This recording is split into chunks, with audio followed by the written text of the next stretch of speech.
Welcome to Wealth Wisdom. If you have ambitions to achieve financial success, please leave yes in the comment, and we are here to help you obtain insight and build wealth. The book we are going to share today is The 7 Spiritual Laws of Success by Deepak Chopra. Discover your true self and dissolve the ego. Have you ever been alone in nature and experienced a moment of profound silence? If so, you may have felt a sense of peacefulness and connectedness with the universe. It is in these peaceful moments that you can find your true self and unlock the potential to fulfill your life's desires. When you feel connected to your environment and the people within it, you realize you are not a separate entity that is cut off from the rest of the world. You can sense that the world is a connected field of energy that unites everyone and everything on the planet. But not just the planet. Indeed, this field of energy is a boundless source of power for the whole universe. Once you feel this connectedness and realize that you are not merely a solitary human being, but an integral part of the complex weave of nature, you may discover that your true self knows no limitations. By tapping into the energy within your true self, you can achieve anything you wish, be it wealth and success or spiritual development. But, in order to connect to your true self, you must first dissolve the ego. As long as you identify with your ego, you will continue to think of yourself as separate from the rest of the universe, a mere brain inside a physical body, confined and limited. And due to this restricted point of view, you will continue to be fearful, obsessed with survival, and focused on external things such as social status and how other people see you. When your ego is in charge, you lose your connection with your true self and, with it, that endless field of potential energy. Fortunately, you can always reconnect with your true self by practicing silent meditation. To do this, calmly focus your attention on your breathing and observe your thoughts without judgment. Gradually, you will become peaceful, and when your mind and body become still, your ego dissolves, allowing you to reconnect with your true self. Before we continue, if you are interested in this topic, please consider subscribing and give us a thumb up. Let's continue. Embrace your current situation and practice defenselessness. People spend a lot of time and energy worrying about the circumstances they find themselves in. For instance, a man might fret about being partnerless. But then, when he enters a relationship, new worries arise. Is this relationship limiting his freedom?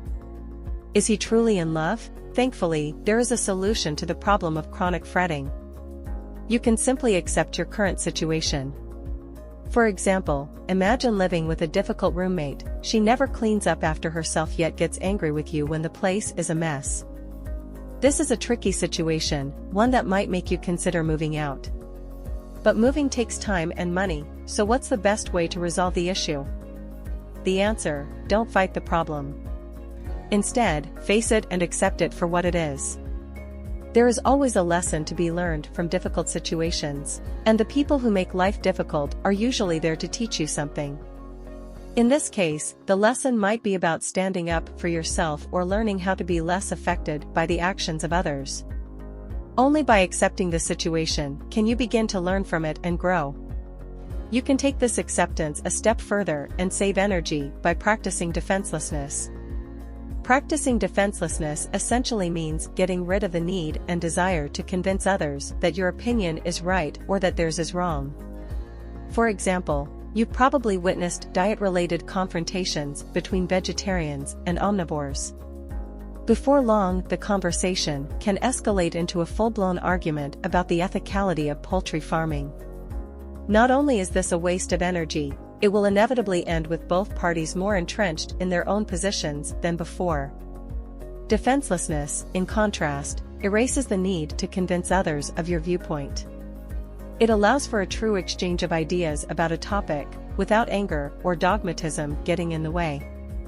In the above example, defenselessness would mean both parties could openly share their thoughts on their dietary choices without feeling that the other is judging them, and hence without becoming defensive and hostile. To fulfill your desires, you must detach yourself from them and trust the universe. Let's say you've always dreamed of owning a Ferrari. You imagine that, once you've saved up and bought your dream car, your life will be happy and fulfilling. Chances are, however, that such ardent attachment to the car will only lead to your feeling terribly distressed. Attachment to material things implies distrust of the universe, and this inevitably leads to anxiety. After all, a life spent amassing wealth and material goods as a means to security will end in a disheartening realization: material possessions can never truly provide safety or security. For example, no matter how much money you save, all can be lost in an economic downturn. Just think of those who lost their homes and savings as a result of the 2008 financial crisis. Real security can be achieved in only one way: by recognizing your true self. By realizing your true nature, you'll find that even fear of death disappears. The body and mind dissolve, and your true self will remain in the field of energy that gives birth to all new life in the universe.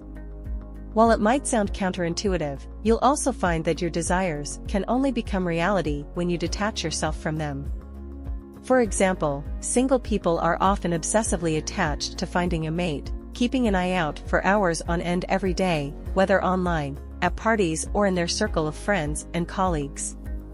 Ironically enough, it's usually only when these people, exhausted and discouraged, let go of their ego and give up, that the universe gets a chance to step in. Then, as if by magic, the right people finally cross paths. This is what happens when you detach yourself from your desires and connect to the field of energy that is the true nature of the universe, which alone has the power to make our desires become reality. Give to others what you would wish to receive and let your money flow into the world.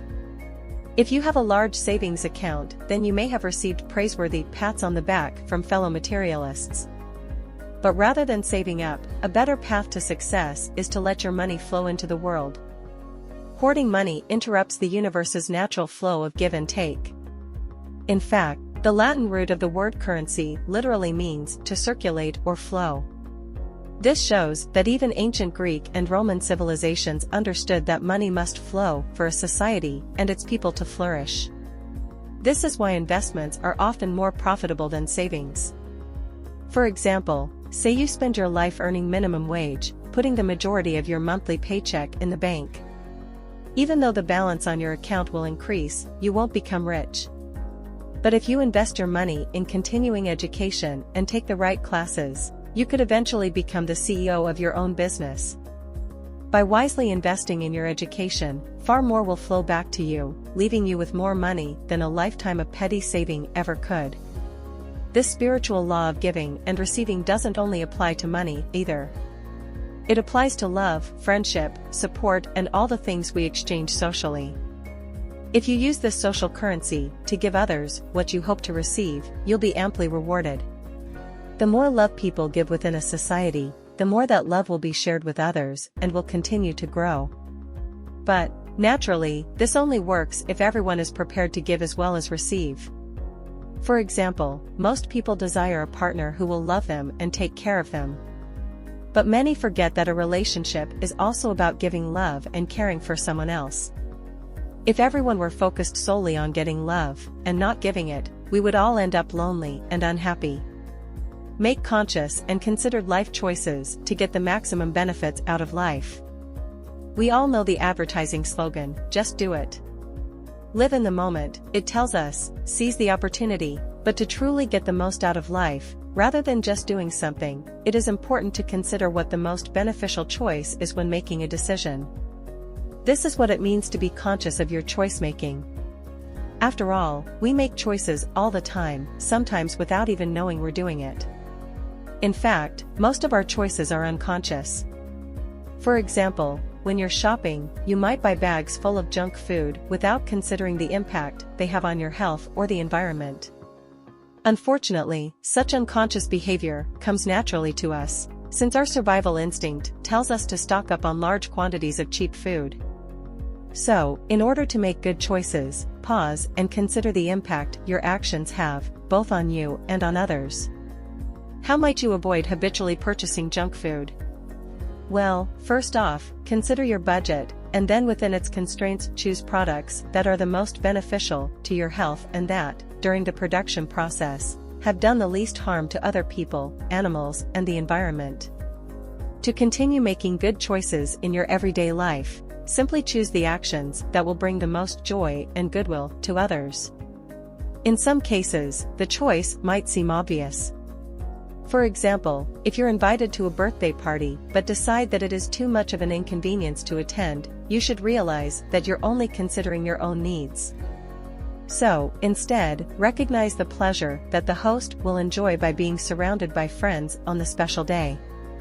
In other cases, the choice might be more subtle. If someone insults you, you have two options: you can be hurt by the remark and retaliate, or you can refuse to let it affect you.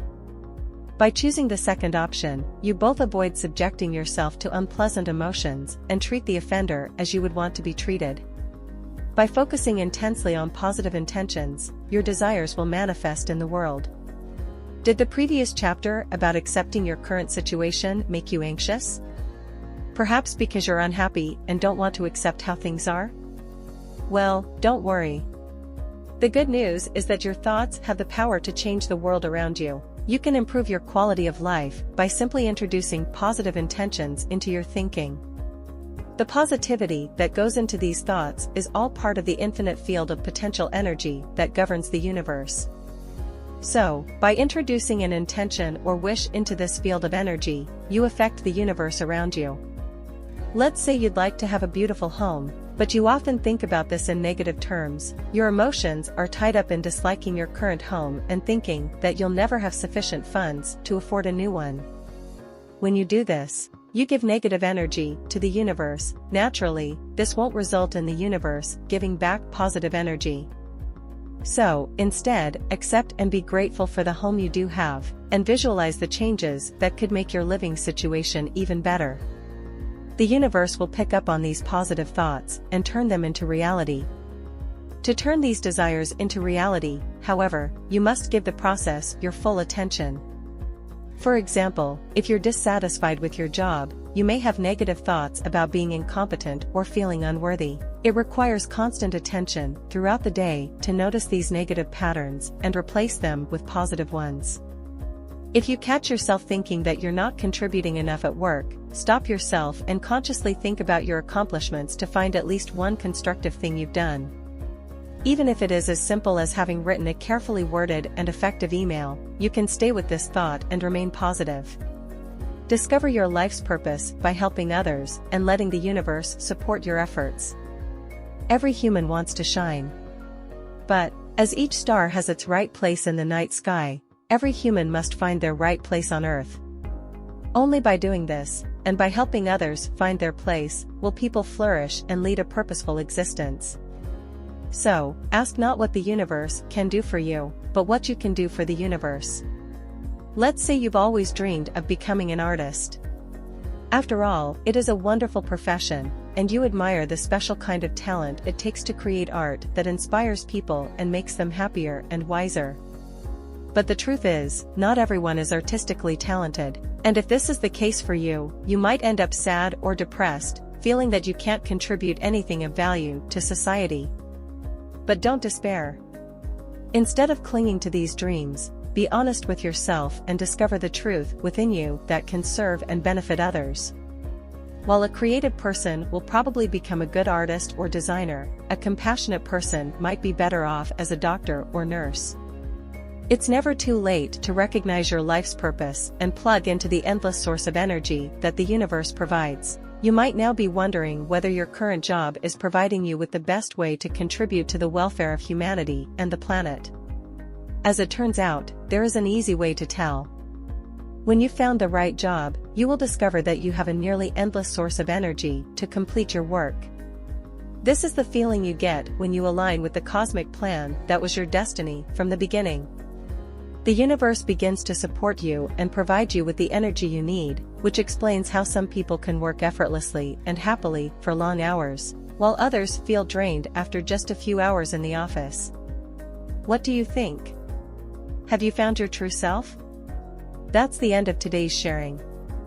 If you like our content, please give us a thumb up and share it with your friends. See you next time.